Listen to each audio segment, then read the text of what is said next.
الحمدللہ رب العالمین والصلاة والسلام علی سید الانبیاء والمرسلین وعلی آلہ واصحابہ اجمعین اما بعد اعوذ باللہ من الشیطان الرجیم بسم اللہ الرحمن الرحیم ان بطش ربک لشدید صدق اللہ مولانا العظیم وبلغنا رسولہ النبی الامین المتین الکریم ونحن على ذلك لمن الشاهدين والشاكرين والحمد لله رب العالمين السلام علیکم ورحمۃ اللہ وبرکاتہ۔ آئیے اس سے پہلے پچھلے سال مابعد کربلا جو عام طور سے نہیں سنا جاتا اس پر گفتگو رہی اور وہ یوٹیوب پہ موجود بھی ہے، سنا بھی جا سکتا ہے۔ ابھی ہے ہمارے سامنے جو موضوع وہ حضرت امام حسین رضی اللہ تعالی عنہ کو شہید کرنے والوں کا انجام۔ جن لوگوں نے حضرت امام حسین رضی اللہ تعالی عنہ اور آپ کے اہل خانہ اور آپ کے رفیقان کو پریشان کیا، اذیت پہنچائی، تکلیف دی، پانی کو روکا وغیرہ ذالک جو بھی تکلیفیں پہنچائی، تو ان کا انجام کیا ہوا ان لوگوں کا، اس پر کچھ گفت و شنید ہو۔ اس سے پہلے آئیے آقائے نامدار مدنی تاجدار دونوں عالم کے مالک و مختار، شافع روز شمار، ہم غریبوں کے آقا، شمس الضحیٰ بدر الضباء، شاہ بنی آدم، نبی حرم، امام محتشم صلی اللہ علیہ وسلم کی بارگاہ ناز میں بڑی عقیدت و محبت کے ساتھ ہدیہ درود و سلام پیش کریں، پڑھیں بآواز بلند صلی اللہ علیہ وآلہ صلی اللہ علیہ وسلم صلاۃ و سلام علیک یا سیدی یا رسول اللہ صلی اللہ تعالی علیہ وسلم۔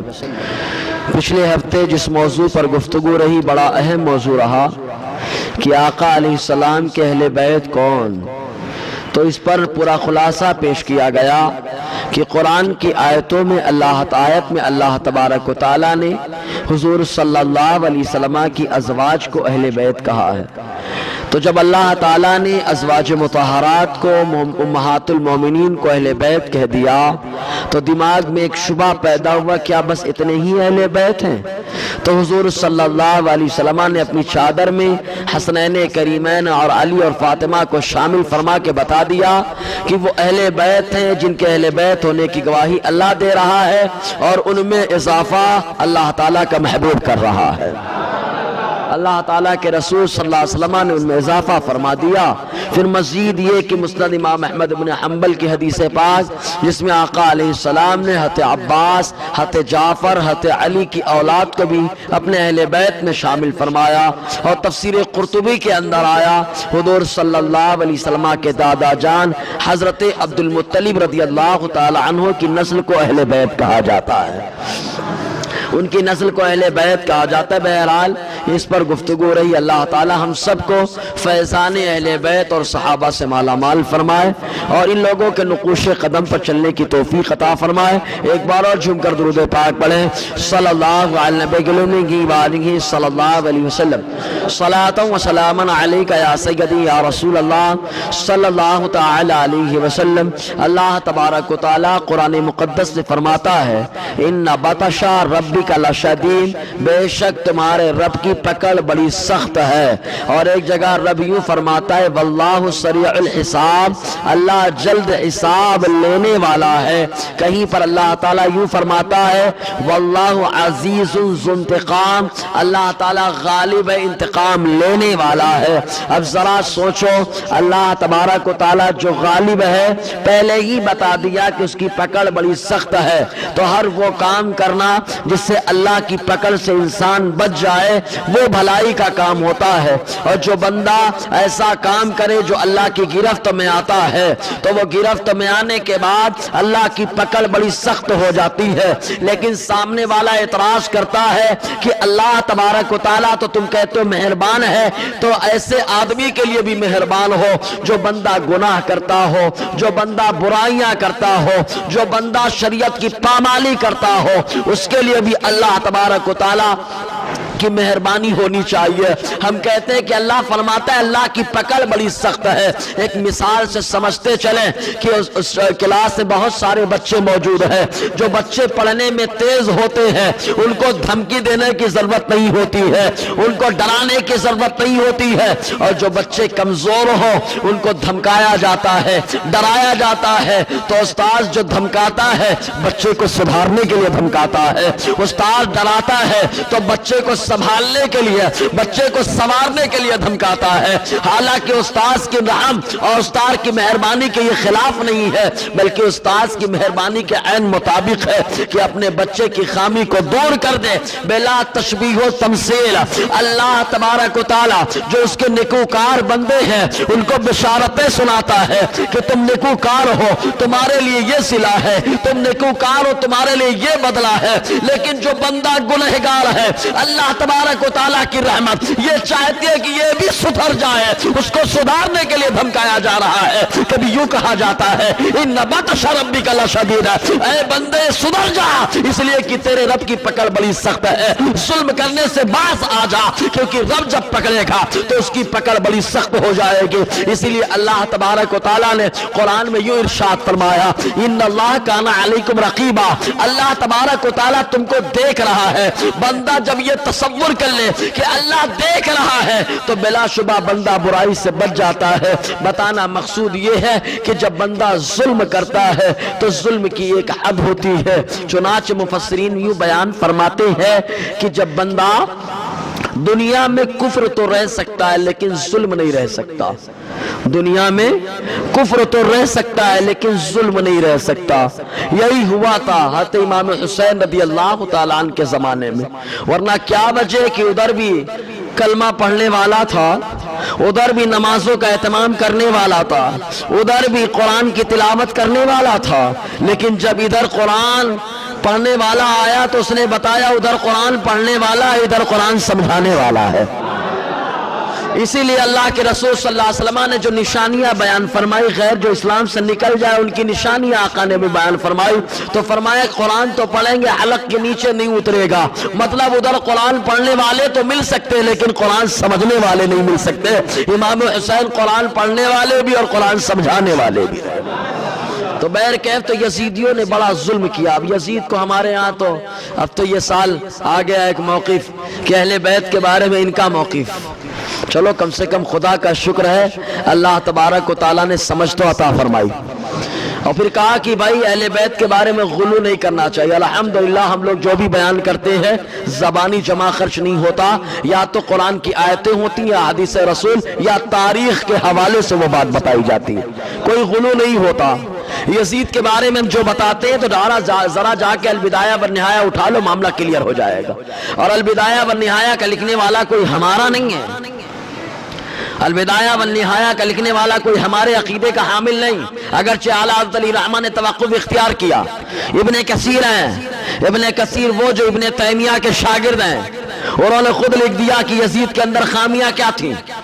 یزید جو ہے رقص دیکھتا تھا، یزید گانے سنتا تھا، مغنیہ کی باتیں سنا کرتا تھا۔ حدیث کے اندر یہ البدایہ والنہایہ کے اندر موجود ہے، کوئی آ کے میرا گریبان پکڑ کے حوالہ مانگے تو بڑا کام ہو جائے، لیکن الحمدللہ حوالے جو ایسے رہتے ہیں کہ نہ جانے حوالہ لینے کے لیے بھی آنے کے بعد 10 بار آدمی سوچتا ہے۔ بہرحال بہت ساری باتیں بتانا مقصود یہ ہے کہ زبانی جمع خرچ کرنا یہ کمال نہیں ہوتا، حوالوں سے مزین کر کے اپنی باتوں کو پیش کرنا یہ کمال ہوتا ہے۔ آئیے تاریخ کی روشنی میں دیکھتے ہیں کیا ہوا۔ یاد رکھیں اکثر تاریخ طبری، تاریخ الخلفاء یا الصواعق المحرقہ، ان کتابوں کے حوالے سے میں اپنی بات پیش کرنے کی کوشش کرتا ہوں۔ ایک بار اور درود پاک پڑھ لیں، صلی اللہ علیہ صلی اللہ علیہ وسلم، صلاۃ و سلام علیک یا سیدی یا رسول اللہ صلی اللہ تعالی علیہ وسلم۔ یاد رکھیں یزید کا جب انتقال ہوا تو یزید مرا بھی کیسے نہیں بیان کرتے یہ سب. یزید کے مرنے کے تعلق سے دو روایتیں ملتی ہیں. ایک یہ کہ چونکہ بندر وہ نہ چاہتا تھا، تو خود البدایہ والنہایہ کے اندر موجود ہے، تفسیر کبیر کے اندر موجود ہے کہ بندر ہی کو نچا رہا تھا، نچاتے نچاتے وہ بندر نے کاٹ لیا، اس کا زہر پھیلا، اسی زہر کے اثر سے مرا. اور دوسری روایت یہ ہے کہ ایک رومی لڑکی کے چکر میں پڑ گیا تھا، اور اس کے چکر میں جب گیا تو اس کا دوست سرجون جو شکار کے لے کے گیا، اور اس رومی خاتون نے وہیں پر اس کا کام تمام کر دیا، تو اس طریقے سے مرا.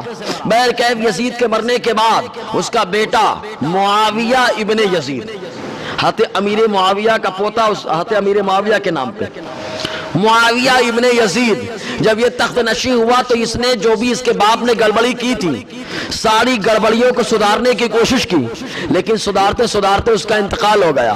اور جب اس کا انتقال ہوا تو مروان پہلے ہی سے مدینے کا گورنر تھا.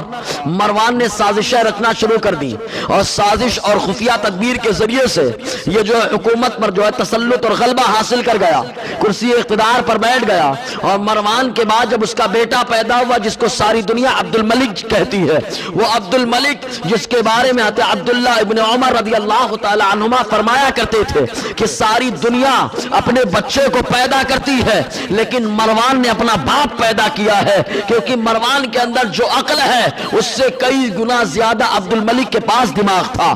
عبد الملک بڑا ہوشیار سمجھدار تھا، دنیا سمجھنے والا بڑا جہاں دیدہ شخص تھا. بہرکیف اسی کے دور میں ایک شخص جس کو مختار ابن عبید ثقفی کہا جاتا ہے، یاد رکھو اس نے کارنامے اچھے کیے لیکن ایک اس کی اتنی بڑی غلطی اور گستاخی، اس کی وجہ سے اس کی ساری نیکیاں برباد ہو گئیں، اکارت چلی گئیں. چنانچہ بڑے اچھے کام اس نے کیے تھے لیکن آخر میں یہ مختار ابن عبید ثقفی یہ قبیلہ بنو ثقیف سے کئی لوگوں نے نبوت کا دعویٰ کیا. ان میں سے پہلا مسیلمہ کذاب تھا جس نے نبوت کا دعویٰ کیا. اس سے مقابلہ کرنے کے لیے ابو بکر صدیق رضی اللہ تعالی عنہ نے جو لشکر بھیجا تھا تو ان میں وہ بدری صحابہ تھے جن بدری صحابہ کے تعلق سے یہ رہا کہ اب یہ کسی جنگ میں شریک نہیں ہوں گے. لیکن جب مسیلمہ کذاب نے ختم نبوت پر حملہ کیا تو ابو بکر صدیق نے ارشاد فرمایا یہ معاملہ اتنا حساس ہے کہ اب گھروں میں بیٹھنے کی ضرورت نہیں ہے بلکہ معرکے میں نکل جاؤ. مسیلمہ کذاب سے یمامہ کے موقع پر جو جنگ ہو رہی ہے اس جنگ میں ان بدری صحابہ کو ابو بکر صدیق نے اتار دیا تھا کیونکہ ناموس رسالت کا معاملہ تھا، ختم نبوت کا معاملہ تھا. اس نے آقا علیہ السلام کے بعد نبی ہونے کا دعویٰ کیا تھا تو ابو بکر صدیق رضی اللہ تعالی عنہ نے سارے صحابہ کو میدان میں اتار دیا تھا. ذرا سوچے مختار ابن عبید ثقفی نے نبوت کا دعویٰ کیا، قبیلہ بنو ثقیف کا پہلا شخص مسیلمہ کذاب جو نبوت کا دعویٰ کر رہا ہے، دوسرا شخص اس کو مختار ابن عبید ثقفی کہا جاتا ہے، اس نے بھی نبوت کا دعویٰ کیا. اب بتاؤ دعوی نبوت کی وجہ سے کافر رہا کہ ایمان والا رہا؟ زور سے بولیے کیا ہو گیا؟ اب اگر کوئی کہے نام تو مختار ہے، نام تو مختار ہے، جب مسلمانوں جیسا نام ہے تو مسلمان ہونا چاہیے. ہم کہیں گے نام رکھ لینے سے کوئی مسلمان نہیں ہو جاتا، نام رکھ لینے سے کوئی مسلمان نہیں ہو جاتا، ورنہ میں پوری دنیا کا نام بدل دیتا تاکہ پوری دنیا نام سے کام ہو جائے، مسلمان ہو جائے. لیکن مختار ابن عبید ثقفی نے نبوت کا دعویٰ کیا جس کی وجہ سے اس کے سارے اعمال کارت چلے گئے، برباد ہو گئے. دعوی جانتے کیا کہتا تھا؟ کہتا تھا کہ میرے پاس جبرائیل امین آتے ہیں. معاذ اللہ، کیا کہتا تھا؟ میرے پاس کون آتے ہیں؟ جبریل امین آتے ہیں، اللہ کا پیغام لے کے آتے ہیں. اللہ تعالیٰ نے مجھے حکم دیا اے مختار نبوت کا اعلان کر. معاذ اللہ، معاذ اللہ. مختار ابن عبید ثقفی نے کفر کر ڈالا، ارتداد ہو گیا اس سے. لیکن اس سے پہلے وہ کیا کر رہا تھا؟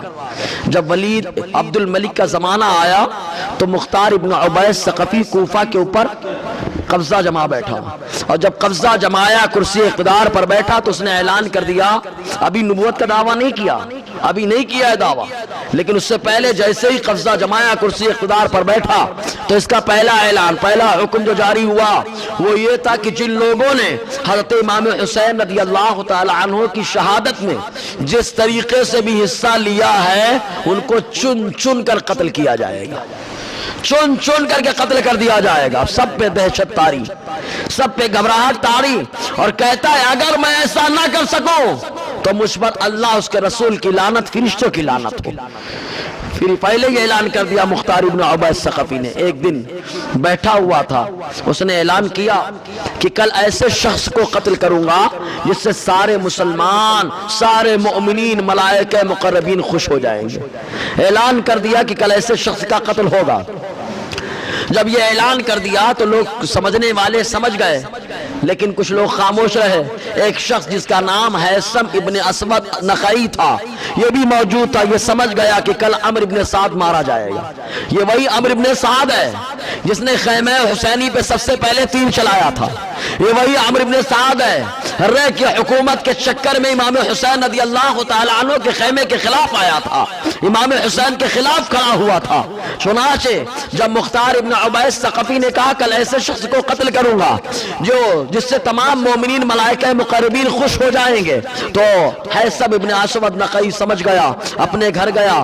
رات نے اپنے بیٹے کو بلایا اور بلا کر کے کہتا ہے کہ جاؤ عمرو ابن سعد کے پاس چلے جاؤ اور عمرو ابن سعد سے کہنا کہ کل مختار ابن عبیس ثقفی تم کو قتل کرا دے گا, لہٰذا تم اپنی حفاظت کا انتظام کر لو. لیکن عمرو ابن سعد کو بھروسہ نہ ہوا, اس لیے کہ مختار ابن عبیس ثقفی جب اس کا شروعاتی دور تھا تو بڑے اچھے سے عمرو ابن سعد سے پیش آتا تھا, اخلاق بڑے عمدہ اس کے ساتھ رکھتا تھا, اس لیے اس کو بھروسہ نہ ہوا. چنانچہ جب دوسرا دن آیا تو عمرو ابن سعد کو پکڑنے کے لیے مختار ابن عبیس ثقفی نے اپنے چند سپاہیوں کو بھیجا کہ جاؤ عمرو کو بلا لاؤ.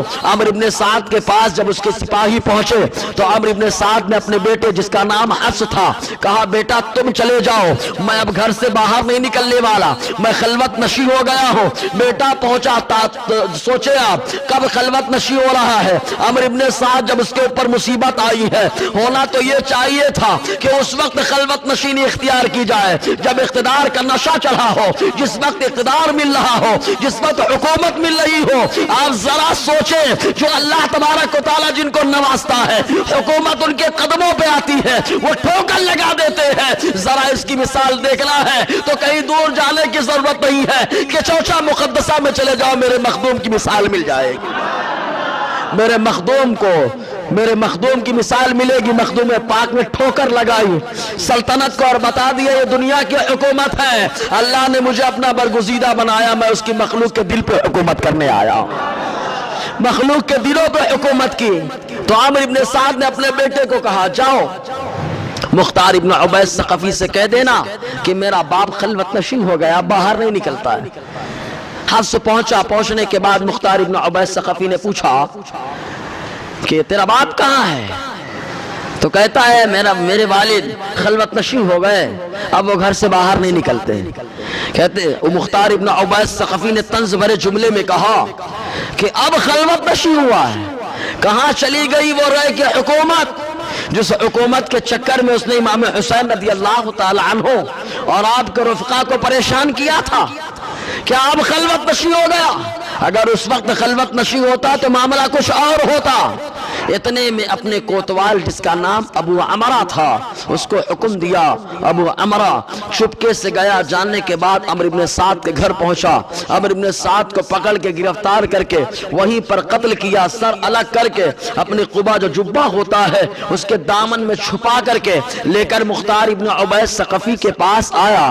تو مختار ابن عبیس ثقفی نے وہ چہرہ حفص کے سامنے کروایا اور حفص سے پوچھا حفص جانتا ہے کس کا چہرہ ہے؟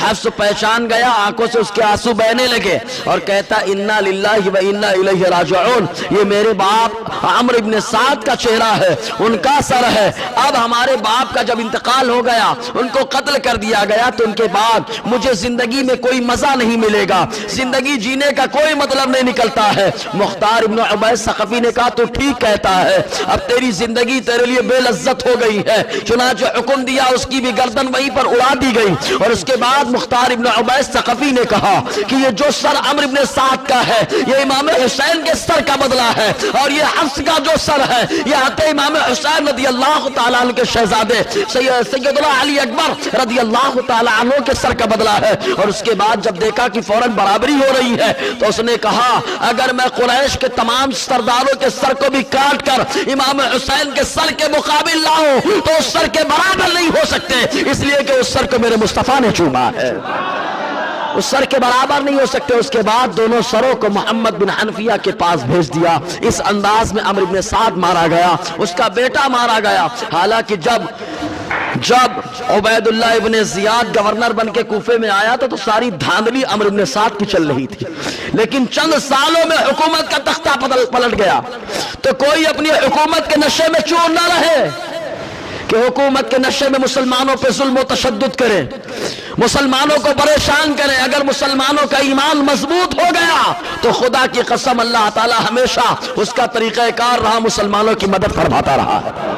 مسلمانوں کا ایمان مضبوط ہوگا تو ضرور اللہ تعالیٰ کی مدد آئے گی, اور رب کا طریقہ رہا. اور قرآن کہتا ہے وَلَن تَجِدَ لِسُنَّتِ اللَّهِ تَبْدِيلًا, اور اللہ کے طریقے میں کوئی تبدیلی تم نہیں پاؤ گے. تو اللہ کا طریقہ یہ مدد کرتا رہا, شرط یہ کہ ایمان ہمارا مضبوط رہے. اس کے بعد عمرو بن سعد مارا گیا. ایک شخص جس نے حضرت امام حسین رضی اللہ تعالی عنہ کے سر مبارک کو الگ کیا تھا, بدن سے الگ کر دیا تھا, جس کو خولہ ابن یزید تمیمی کہا جاتا ہے.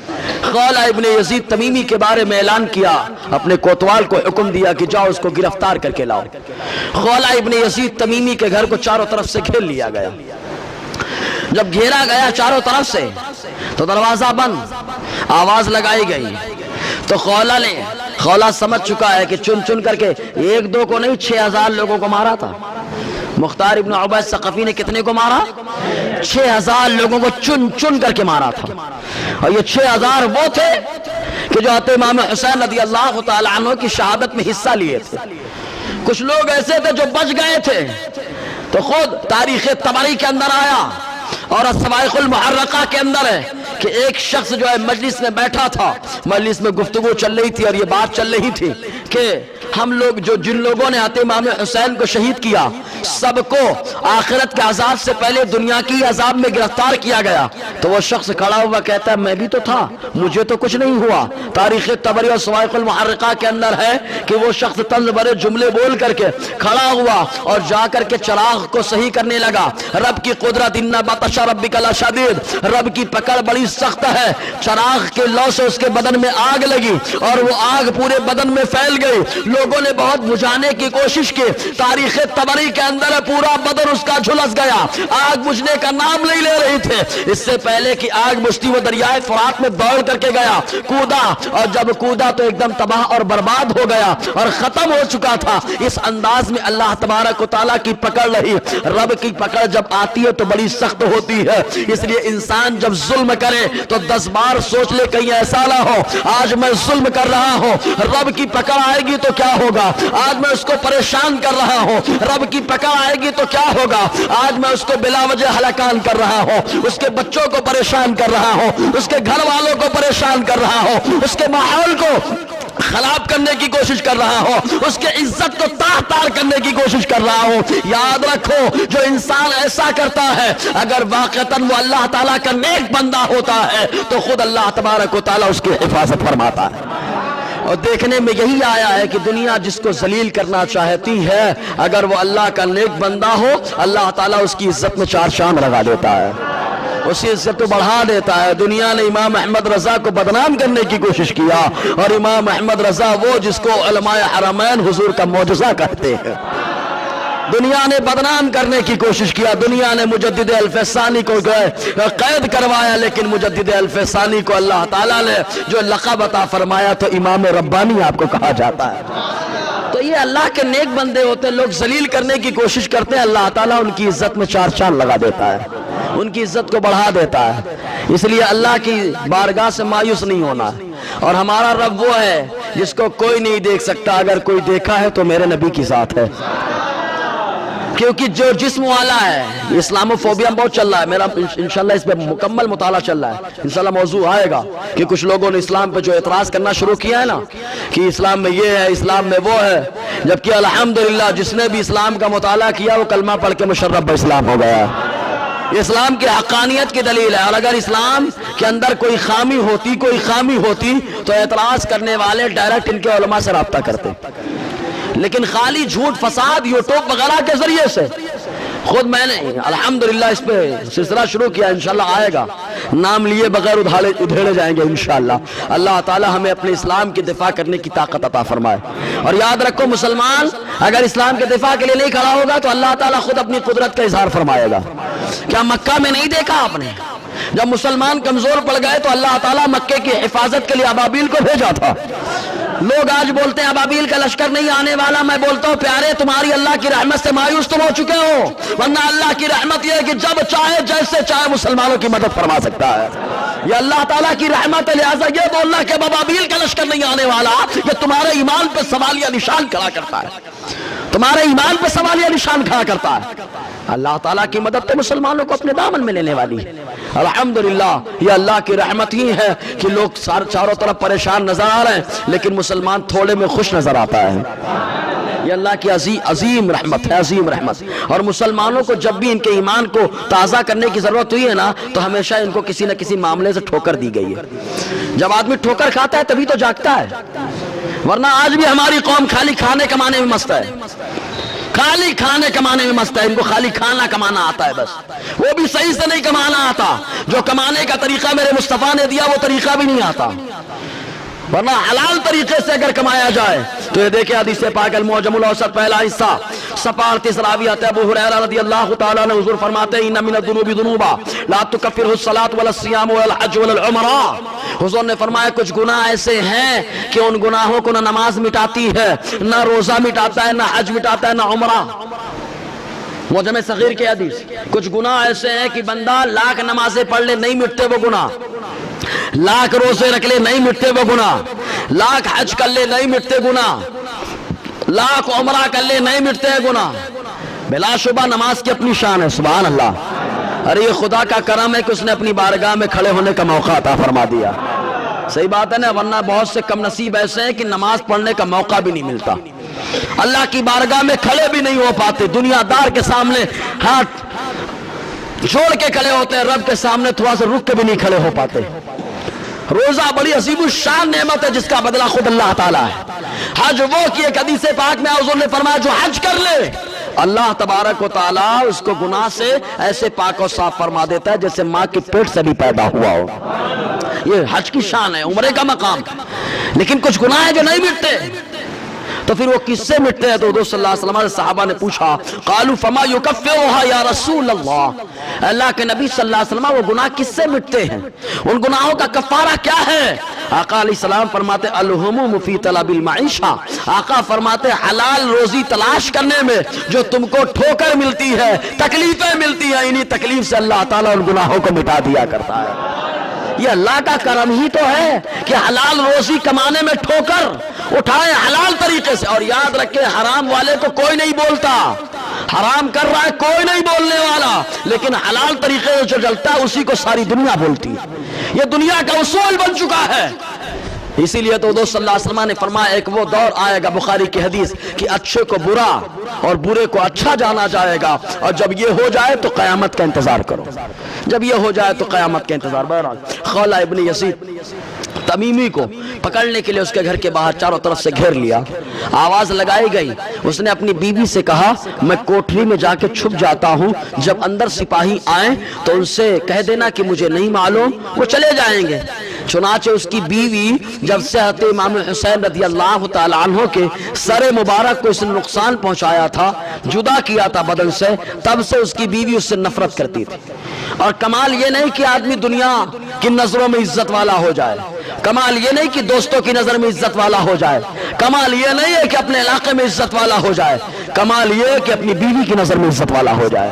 اسی لیے تو آقا علیہ السلام نے فرمایا خیارکم خیارکم لأہلی، تم میں بہتر وہ ہے جو اپنے اہل، اپنے گھر والوں، اپنی بیوی کے لیے اچھا ہو۔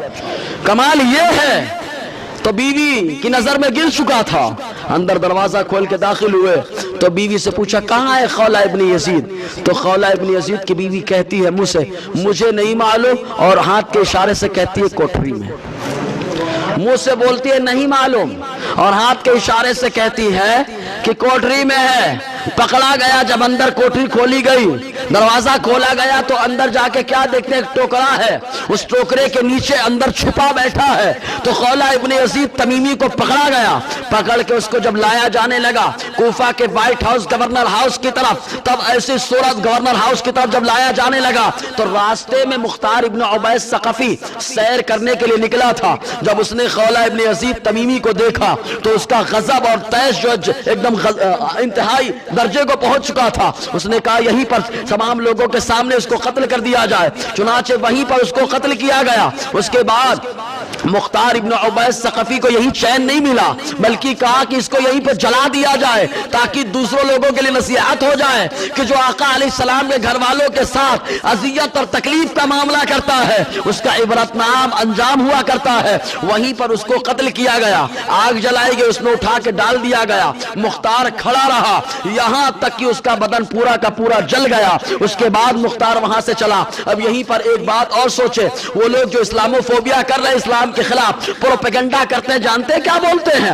بولتے ہیں دیکھو ہم لوگ تو اتنے جو ہے شیر ہیں، اتنے شیر ہیں کہ مرنے کے بعد اپنا چہرہ نہیں چھپاتے ہیں، بلکہ آگ پر آ کر کے ہم لوگ ایک دم جو ہے دلیری کے ساتھ جل جایا کرتے ہیں۔ ہم کہتے ہیں نادان، یہ تیری نادانیت سن، اگر تو زمین کو ماں بولتا ہے تو بچہ اپنی ماں کے پاس جاتا ہے، نہ کہ ماں کے دشمن کے پاس جاتا ہے۔ تو زمین ماں ہے اور ساری دنیا پریشانی اور بیماری میں کس کے دامن میں پناہ لے؟ ارے زور سے بولو یار، ماں کے دامن میں پناہ لے۔ تو تم کہتے ہو زمین کو ماں، تو چلو تمہارے بقول اپنی ماں کے پاس تو آؤ، اپنی ماں کے پاس تو آؤ۔ ایک چیز اور پھر کہے جلا دیتے ہیں، جلا دیتے ہیں، بڑے شیر بن جاتے ہیں۔ ہم نے تو دیکھا نہیں، سنا ہے کہ جب جلاتے ہیں تو بدن اٹھتا ہے تو کتنی ٹھکائی ہوتی ہے، وہاں کتنی پٹائی ہوتی ہے۔ وہ تو تمہارا میٹر ہے، وہاں جلنے سے پہلے یہی جل رہے ہو، ٹھیک ہے، تمہارا ہی مسئلہ ہے۔ اور ایک چیز اور، بے نشانوں کا نشان، سمجھ رہے کہ نہیں آپ؟ ختم ہو گئے، تم جل گئے، راکھ ہو گئے۔ لیکن الحمدللہ جو اللہ کا نیک بندہ قبر میں جاتا ہے وہ نہ ختم ہوتا ہے، نہ سڑتا ہے، نہ جگلتا ہے۔ اللہ تعالی ہمیشہ کے لیے اس کے بدن کو محفوظ فرما دیتا ہے۔ لیکن اللہ کا نیک بندہ ہو، محمد کے غلاموں کا کفن میلا نہیں ہوتا۔ ابھی ایک ویڈیو چلی ہے صدر صاحب کی، سمجھ آئے کہ نہیں؟ صدر صاحب 6-7 سال پہلے ان کو پھانسی دی گئی نا، تب عرب کے اوپر مصیبتیں آئیں، ان کو پھانسی دی گئی۔ ارے جو ظلمن شہید کیا جائے، ظلمن مارا جائے، اللہ اسے بھی شہادت عطا فرماتا ہے۔ ارے ان کو ظلمن شہید پھانسی دی گئی تھی، اللہ تعالیٰ نے بتا دیا جو ظلمن مارا جاتا ہے میرا نیک بندہ، میرا کلمہ پڑھنے والا ہو، اسے بھی ہم شہادت کا منصب عطا فرماتے ہیں۔ اس کا بدن بھی محفوظ ہوتا ہے، اس کا بدن بھی محفوظ ہوتا ہے۔ سمجھ رہے کہ نہیں آپ؟ جی جلا دیا گیا۔ دوسری بات، ایک بات سمجھے آپ، آدمی جس سے بنا ہے اسی میں نہ جائے گا۔ ایک موٹی سی بات، روٹی بنانے کے لیے آپ نے آٹا نکالا، بنا لی روٹی، جو آٹا بچا اس کو کیا کریں گے؟ زور سے بولیے، آٹے میں ڈالیں گے کہ آگ میں ڈالیں گے؟ پھر بولے شان سے آٹا، بولے ارے نہیں، اگر آٹے میں ڈالو گے تو میری توہین ہے، آگ میں جلا دو، تو کیا کہیں گے؟ پاگل ہے۔ ابھی آگ میں جلانا کمال نہیں، جس سے جو سامان بنا ہے اسی میں دے دے۔ تو انسان جس سے بنا ہے وہ اسی میں جاتا ہے۔ کہا انسان بنا ہے مٹی سے تو مٹی میں جاتا ہے، لیکن اللہ تعالیٰ نے شیطان کو بنایا ہے آگ سے۔ اللہ تبارک و تعالیٰ نے انسان کو بنایا مٹی سے تو انسان مٹی میں جاتا ہے، اور جو شیطان یا شیطان کی اولاد ہے تو اللہ تعالیٰ نے اس کو بنایا ہے آگ سے، اور آگ سے بلا ہوا آدمی آگ میں جلایا جاتا ہے۔ کچھ سمجھ میں آیا کہ نہیں؟ اگر آیا تو ایک بار زور سے بول رہے یار۔ ہاں، اسلام کے خلاف پروپیگنڈا کرتے ہیں، اسلام کے آ کے بات کریں گے تو بڑا مزہ آئے گا۔ پھر ایک ابھی پہ تیاری چل رہی ہے ماشاءاللہ، بات جم کے مطالعہ ہو رہا ہے، انشاءاللہ آئے گا تو مزہ آئے گا۔ پھر بولے وہ جو شہید ہوتے ہیں، بولے شہید 72 حوروں کے چکر میں شہید ہو گیا۔ الحمدللہ جو مسلمان شہید ہوتا ہے وہ اللہ کی محبت میں شہید ہوتا ہے، اللہ کے رسول کے کہنے سے شہید ہوتا ہے۔ یہ تو اس کا انعام ہے کہ اللہ تعالیٰ 72 حوریں عطا فرماتا ہے۔ تو یہ نادان کہتے ہیں 72 حور کی دعوت دے رہا ہے اللہ تعالیٰ، نازیبا کلمہ استعمال کرتے ہیں رب کی شان میں۔ ہم لوگ تو ان کے بھی جن کی بھی پوجا کرتے ہیں، ہم ان کی بارے میں بولتے ہیں کہ ان کی پوجا غلط ہے، عبادت غلط ہے۔ عبادت اس کی ہو جس کا بدن نہ ہو، عبادت اس کی ہو جو محتاج نہ ہو، جس کا بدن ہوتا ہے وہ محتاج ہوتا ہے، اور اللہ تعالیٰ کا بدن نہیں، اسی لیے تو محتاج نہیں ہے۔ سمجھ رہے کہ نہیں؟ محتاج نہیں۔ جی تو کیا کہا کہ 72 حور کی دعوت دے رہے ہیں، کیا جنت ہے یا فاحشہ خانہ؟ ماشاء اللہ یہ خوب چل رہا ہے ابھی یہاں یوٹیوب وغیرہ پہ۔ بولے جنت ہے یا کیا ہے؟ فاحشہ خانہ سمجھتے کہ نہیں؟ اپنے مالک اپنا مالک پاک ہوا جس سے، اللہ کرے اور بھی گندگیوں سے پاک ہو جائے۔ جو نقاب پہن کے ہماری بچیاں اس طرف جاتی ہیں، غلط سلط حرکتیں ہوتی ہیں، اللہ تعالیٰ ماں باپ کو سمجھ کر ان کو تنبیہ کرنے کی توفیق عطا فرمائے، انہیں سمجھنے کا جذبہ عطا فرمائے کہ مسلمان کتنا بدنام ہو رہا ہے اس کی وجہ سے، اسلام بدنام ہو رہا ہے، غلط حرکتیں ان کی ہوتی ہے، بدنام اسلام ہوتا ہے، بدنام اسلام ہوتا ہے۔ بہرحال تو کہا کہ فاحشہ خانہ ہے، چپلا خانہ ہے، تو ہم کہیں گے بابا پھر تو پیدا ہوا تھا، تیرے ابا سوچتے ہیں میرے بچے کی شادی ہو جائے، میری بیٹی کی شادی ہو جائے، تو کیا بیٹی اگر 5-6 بیٹیاں ہیں، 6-7 بیٹیاں ہیں، باپ یہ سوچ رہا ہے میری بیٹیوں کی شادی ہو جائے، تو کیا اس کا اگر فاحشہ خانہ ہے؟ ارے بولو یار، بلکہ وہ شادی کرانا چاہتا ہے نا، مطلب شادی ہونے کے بعد جو ملاقات ہوتی ہے وہ ہر مذہب میں حلال ہوتی ہے، وہ فحش کام نہیں ہوتا، غلط کام نہیں ہوتا، صحیح بات ہے کہ نہیں؟ شادی ہونے کے بعد تو ہم کہتے ہیں پیارے یہ ہمارا اسلام ہے، کہتا ہے کہ جو شہید ہو کر کے آئے گا اس کو 1-2 بیویاں اس کے نکاح میں نہیں دی جائیں گی، اللہ تعالیٰ 72 عورتیں اس کے نکاح میں عطا فرمائے گا۔ اب نکاح میں دے گا تو کیا نکاح کے بعد ملاقات کرنا غلط ہے؟ اگر غلط ہے تو اپنے گھر والوں کے بارے میں سوچو، تیری ماں کیا ہوئی، تیری بہن کیا ہوئی، تیرے گھر کی بچیاں کیا ہوئی؟ تو سب کہیں گے کہ شادی ہونے کے بعد بھائی حلال طریقہ، یہ سنسار کا یہی انداز رہا، یہی طریقہ رہا ہے۔ کچھ سمجھ میں آ رہی بات ہے کہ نہیں؟ اگر آ رہی تو ایک بار درود شریف پڑھ لیں، صلی اللہ علیہ صلی اللہ علیہ وسلم، صلاۃ و سلام علیک یا سیدی یا رسول اللہ صلی اللہ علیہ وسلم۔ اور بہت سارے لوگوں کو بتانا کتنے لوگوں کو چن چن کے مارا ہے، کتنے لوگوں کو؟ وہ شمر جس کی وجہ سے ساری شرارت ہوئی، جس نے عمرو کو بھڑکایا، جس نے عبید اللہ ابن زیاد کو بھڑکایا، یہ شمر کو جانتے، سفید داغ کی بیماری تھی، شمر ذی جوشن، تو سفید داغ کی بیماری تھی، جزام جس کو کہا جاتا ہے، تو یہ بیماری تھی اس کو۔ تو اتفاق ایسا جب یہ مختار ابن عبید ثقفی چن چن کر بدلہ لینے لگا، مارنے لگا، تو اس نے اپنے ساتھی جس کا نام مسلم بن عبداللہ زیابی تھا اس سے کہا کہ اپن یہاں سے نکل چلتے ہیں، تو دونوں نے رات میں گھوڑا لیا، چل پڑے، کوفہ سے نکل پڑے۔ صبح بھور کا وقت تھا، سویرے کا وقت تھا، مختار ابن عبید ثقفی کا غلام جس کا نام زربا تھا، زربا اپنے ساتھیوں کو لے کر کے اس کا تعاقب میں چل پڑا۔ جب اس کو شمر کو احساس ہوا کہ زربا مجھے پکڑنے کے لیے آ رہا ہے تو اس نے اپنے ساتھی سے کہا تم آگے نکلو، میں اس کو دیکھتا ہوں۔ شمر لڑنے میں، اب یاد رکھے جو آدمی شریر ہوتا ہے تو اس کا دماغ بھی کافی تیز چلتا ہے، آزمائی بات ہے، شریر آدمی کا دماغ بھی شرارت میں کافی تیز چلتا ہے، اچھائیوں میں نہیں چلتا۔ اگر مسلمان آپس کی لڑائیوں کے بجائے، آپس میں سیاست کرنے کے بجائے حقیقی سیاست میں دماغ استعمال کرتے تو آج دنیا کے حاکم ہوتے، لیکن آپس میں لڑنے میں اتنی سیاست کا استعمال ہوتا ہے، اللہ اکبر کبیرہ۔ اس کو کیسے گرایا جائے، اپنے والوں کو کیسے بڑھایا جائے، یہاں کا ماحول کیسے خراب کیا جائے، اس کی عزت کیسے بڑھ رہی گھٹایا جائے، بس اسی میں پریشان۔ ہر گھر کا یہی نظام، ہر محلے کا یہی نظام، ہر شہر کا یہی نظام، آپس میں سیاست۔ اگر یہی سیاست حقیقی سیاست میں تبدیل ہو جائے تو الحمدللہ مسلمان جیسے دنیا میں حاکم تھا ویسے حکومت کرتا ہوا نظر آئے گا۔ لیکن سیاست کا انداز بدل گیا، اب دنیا پہ حکومت کرنے کی سیاست نہیں رہی، اب تو حکومت گھر میں ہونی چاہیے، اب تو حکومت محلے میں ہونی چاہیے، اب تو حکومت شہر میں ہونی چاہیے، بس محدود ہو گئے۔ وہ بھی حکومت ایسے کہ جھوٹ فساد بول کر کے، اللہ تعالیٰ توفیق دے، سمجھنے کا جذبہ عطا فرمائے۔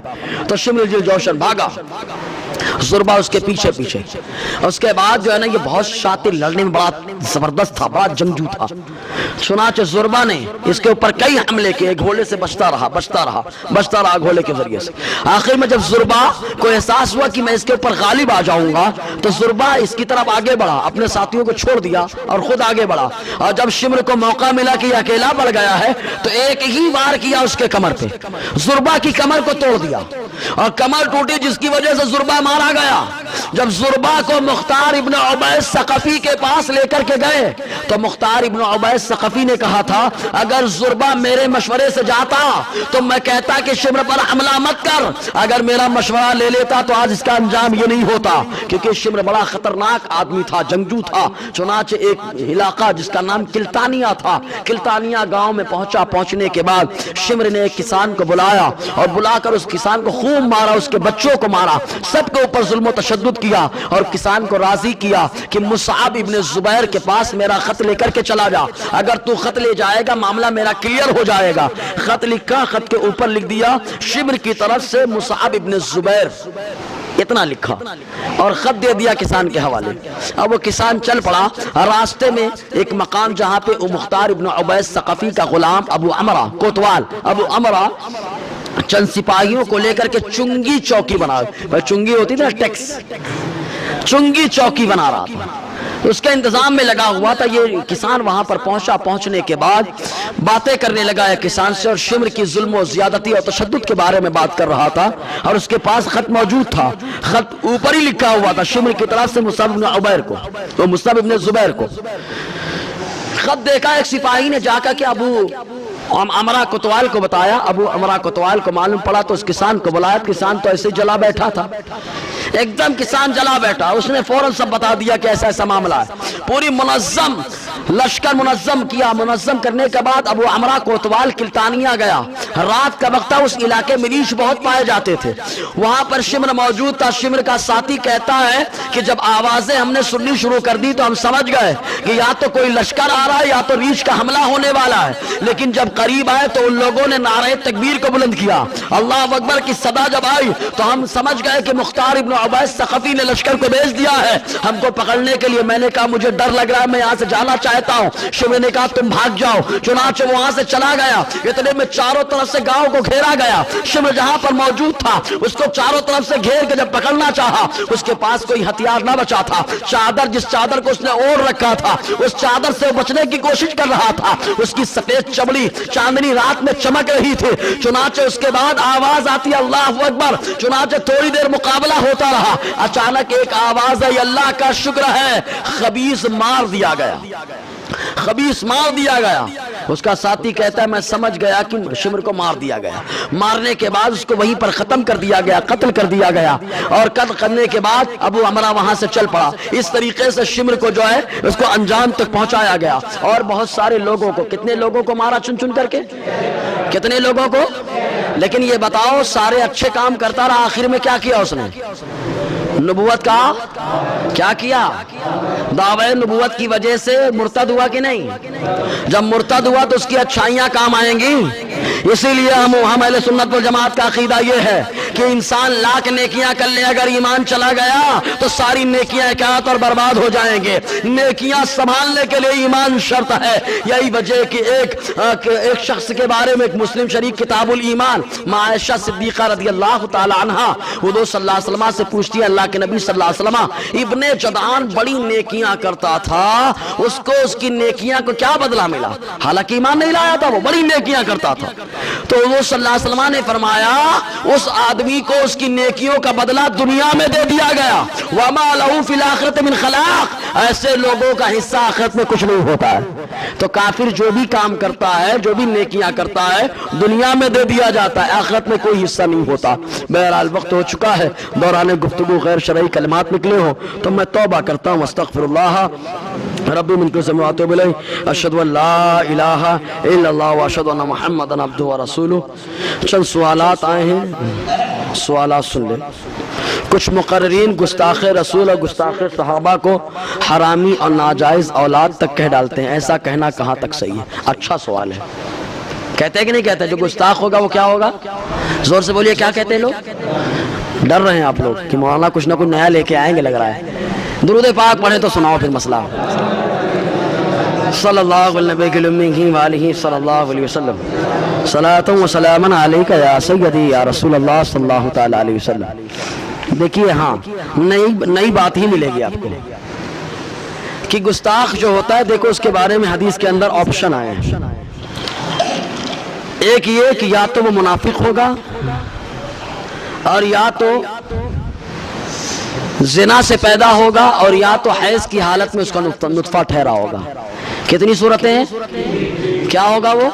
یا تو کیا ہوگا؟ زور سے بولیے نا یار۔ ایک تو کیا ہوگا؟ منافق، اور دوسرے کیا ہوگا؟ حرامی، حرامی کہہ سکتے ہیں آپ۔ تیسرا کیا ہو سکتا ہے؟ حیض کی حالت میں اس کا نطفہ ٹھہرا ہو۔ حیض کی حالت میں اسلام نے منع کیا ہے بیوی کے پاس جانے سے، تو یہ 3 صورتیں بتائی گئی، ان 3 آپشن، ورنہ آج سب کو حرامی کہیں گے تو بڑا مسئلہ ہو جائے گا۔ ابو لہب کافر رہا کہ نہیں؟ حضور کا گستاخ رہا کہ نہیں؟ سب سے پہلا گستاخ تو وہی ہے۔ حضور صفا کی پہاڑی پہ چڑھے، فرمایا نبی مانو، میں اللہ کا نبی ہوں۔ تو پہلی بات پوری منوائی تو سب سے پہلے کس نے کہا تھا؟ ابو لہب نے کہا تمہارے ہاتھ تباہ ہو جائے، کیا تم نے اس لیے جمع کیا کہ ہم تمہیں نبی مانیں؟ اس وقت ایک اسی گھرانے کا شہزادہ، مسند امام احمد بن حنبل کی حدیث پاک، اس شہزادے نے حضور صلی اللہ علیہ وسلم نے جتنے وعدے لیے، سارے وعدوں کو مکمل کرنے کا وعدہ کیا تھا، وہی شہزادہ جسے مولائے کائنات کہا جاتا ہے۔ مسند امام احمد بن حنبل کی حدیث پاک، حوالہ نوٹ کریں، خاص میرے پاس ڈائری میں لکھا ہوا ہے نا۔ تو اب ابو لہب گستاخ ہے، اب حرامی کہیں گے تو اس کے اوپر الزام جا رہا ہے؟ حضور کے دادا، حضور کی دادی، گیا کہ نہیں گیا الزام؟ تو گستاخ کے بارے میں حدیث میں کیا آیا؟ وہ کیا ہو سکتا ہے؟ یا تو کیا ہوگا؟ زور سے بولیے بھائی، کیا ہوگا؟ تو ابو لہب منافق ہو گیا، کافر، مرتد، منافق۔ دوسری چیز کیا ہے؟ حرامی۔ تیسری چیز کیا ہے؟ سمجھ میں آیا کہ نہیں؟ یہ 3 آپشن حدیث پاک میں بتائے گئے ہیں۔ دوسرا سوال یہ ہے کہ مسجد میں وصول ہونے والے چندے سے کچھ سامان خرید کر اسے کرایہ پر دینا اور کرایہ کا استعمال مسجد میں ہی کرنا کیسا ہے؟ چندہ کس لیے کیا بھائی؟ ابھی میں خود کھچڑے کے بارے میں آپ سے مسئلہ پوچھوں گا، آپ لوگ کی اجازت مانگوں گا۔ جس مقصد کے لیے چندہ ہوگا اسی مقصد میں خرچ ہوگا، مطلب سمجھ میں آ گیا؟ اسی لیے کچھ لوگ کیا کرتے ہیں، کلی اختیار کے ساتھ دو بھائی، آپ کا چندہ میں جس چیز میں چاہوں ہر حلال کام میں لگا سکتا ہوں، اور آدمی کو چندہ اسی نیت سے دینا ہی چاہیے۔ اس نیت سے دیں گے تو ہر حلال کام میں آپ کا چندہ لگانا درست ہوگا، اور جو استعمال کریں گے ان کا بھی استعمال کرنا درست ہوگا۔ اور آپ نے کہہ دیا نہیں اسی میں لگانا، اب صاحب تو پھنس گئے، اس سے ہٹ کے نہیں لگا سکتے۔ سمجھ میں آیا کہ نہیں؟ تو اب چندہ جس مقصد کے لیے ہوا، اگر اس لیے ہوا ہے کہ مسجد کا سامان خریدیں گے تو بلا شبہ اس چندے کے پیسے سامان خریدیے اور اس کو کرایہ پہ دیجیے، اور کرایہ کہاں استعمال کریے، کوئی حرج ہے؟ کوئی حرج نہیں ہے جی۔ ایک شخص کہتا ہے قرآن 23 سال کے عرصے میں نازل ہوا، اور جس وقت نزول مکمل ہوا اس وقت رسول اللہ صلی اللہ علیہ وسلم اصحاب موجود تھے، وہ لوگ ہی قرآن کو بہتر سمجھ پائے ہیں۔ ان لوگوں نے کبھی فرقہ بندی نہیں کی، تو پھر آج اسی قرآن کو پڑھنے والے اپنے آپ کو فرقہ بنانے میں اور صحابہ کے راستے سے ہٹ رہے ہیں وغیرہ۔ یہ جو سمجھ میں آیا سوال کہ صحابہ نے فرقہ نہیں بنایا، تم نے کہاں بنا دیا؟ یاد رکھو یہاں کوئی فرقہ نہیں بناتا۔ ایک قرآن کی آیت سمجھو پھر حدیثیں۔ اللہ تعالیٰ نے فرمایا وَاعْتَصِمُوا بِحَبْلِ اللَّهِ جَمِيعًا وَلَا تَفَرَّقُوا، اللہ کی رسی کو مضبوطی سے پکڑ لو، فرقوں میں مت بٹو، یہی فرمایا اللہ تعالیٰ نے۔ تو یہ کب کی بات ہے؟ جب فرقے نہیں تھے تب۔ ایک مثال دیتا ہوں، باپ کے ساتھ 3 بیٹے رہتے ہیں، بڑے کی شادی ہوئی الگ ہو گیا، دوسرے کی شادی ہوئی الگ ہوا، تیسرے کی شادی وہ بھی الگ ہوا، اب ابا اکیلے پڑ گئے۔ اب بڑا آ کے ابا سے بولتا ہے ابا الگ مت رہا کرو، سمجھو، ابا الگ ہوئے کہ بڑا الگ ہوا ہے؟ دوسرا آتا ہے وہ بولتا ہے ابا الگ نہ رہا کرو، ابا الگ ہوئے کہ دوسرا الگ ہوا ہے؟ تیسرا آ کے بولتا ہے ابا الگ مت رہا کرو، تو ابا الگ ہوئے کہ تیسرا الگ ہوا ہے؟ ارے بابا اگر تجھے اتحاد کرنا ہے تو تو آگے بڑھا ہے، تو کم بیک کر کے آ، تو واپس آ، ورنہ قرآن کہتا ہے اللہ کی رسی کو پکڑ لو اور فرقوں میں مت بٹو۔ تو آؤ مسلم شریف کی حدیث پاک، خیر التابعین حضرت محمد بن سیرین رحمت اللہ علیہ نے ارشاد فرمایا جب لوگ فرقوں میں بٹنے لگے تو ہم لوگ ڈائریکٹ حدیث سے نہیں لیتے، اگر کوئی حدیث بیان کرنے والا حدیث بیان کرتا تو ہم دیکھتے، اگر وہ بد مذہب ہوتا چھوڑ دیتے، اگر وہ اہل سنت سے ہوتا تو اس کی حدیثوں کو لے لیتے۔ مسلم شریف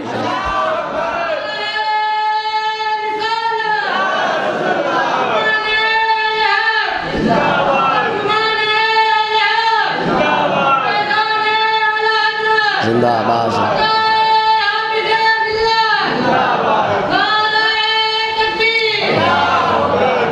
اب ذرا مسئلہ سمجھ میں آیا بھائی؟ اہل سنت جہاں تھے وہیں ہیں،